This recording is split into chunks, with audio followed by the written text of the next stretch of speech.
Well, I think a good rule to follow is for every one post that you put that can be controversial or negative, post 9 things that are going to be uplifting and building. Because, if people become familiar with you and they begin to see a trend in your voice, then they're gonna trust what you say more when you do have to say something that is contradictory or that is unpleasant or difficult to swallow.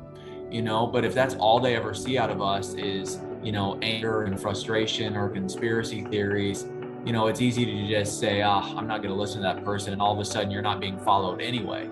Going back to the debate that I last February, I entered into a couple of political debates on Facebook, and my intention was to build a bridge and to try to connect with some people that were in our church or family members of people that were in our church.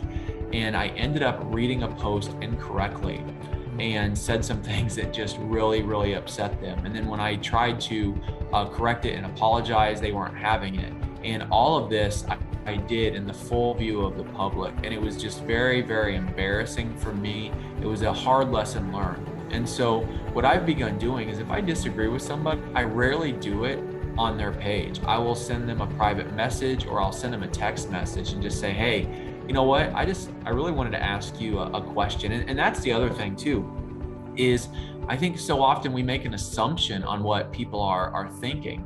And anybody that ever learns about good communication will tell you that we need to ask good questions. We need to seek for clarification and not just assume that somebody is saying something that we don't agree with or that we don't like. And I think a lot of times if we will ask a question on someone's post or on a meme, we'll just say, hey, I see that you've posted this. What do you mean by this? Or are you saying this? A lot of times they'll come back and say, no, not at all. Here's what I'm trying to convey.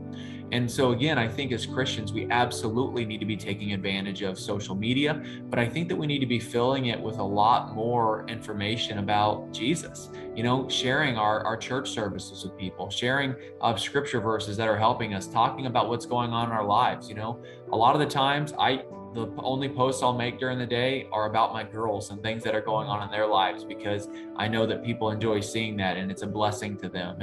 And so I want to seek to be a blessing on social media more than anything else.